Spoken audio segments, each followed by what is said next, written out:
When the MiG-15 finally took to the skies over Korea in late 1950, the United States Air Force was confronted with an adversary unlike any it had ever faced. At first, American pilots flying F-80 Shooting Stars and F-84 Thunderjets believed their speed and training would give them the edge. But the very first clashes shattered that confidence. The MiG-15 was not only faster at altitude, but could climb with astonishing velocity, leaving U.S. fighters struggling to keep pace as Soviet-trained pilots exploited the jet's vertical power to dictate the terms of battle. The most shocking encounters came when large formations of B-29 Superfortress bombers, once thought untouchable, were intercepted and torn apart by MiGs that closed in with blistering speed and unleashed devastating cannon fire. Entire bomber groups were forced to abandon daylight raids, retreating to the cover of night to avoid annihilation. For the first time since World War II, the United States faced the very real possibility of losing air superiority, and with it, the ability to dominate the battlefield from above.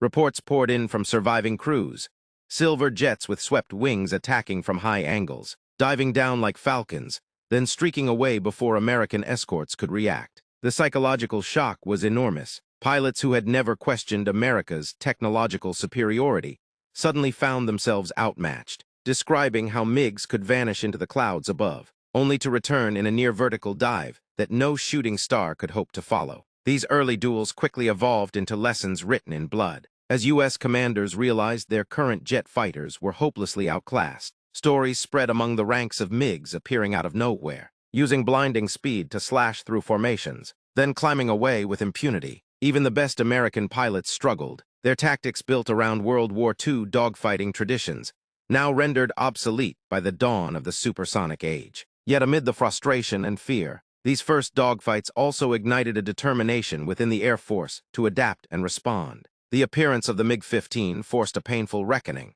Technology alone would not guarantee victory, and tactics honed against piston-engine fighters could not defeat this new Soviet machine. In desperate measures, the U.S. rushed to deploy its own advanced jet, the North American F-86 Sabre, into the theater, hoping to restore balance to the skies. But in those first weeks of combat, before the Sabre's arrival, the MiG-15 reigned supreme, carving a legend over the Korean mountains, and instilling a fear that lingered long after the echoes of cannon fire faded. Each clash in those early days was more than just a battle. It was the collision of two worlds, two ideologies, and two visions of aerial warfare. The first dogfights between MiGs and American jets did more than change the course of the Korean War.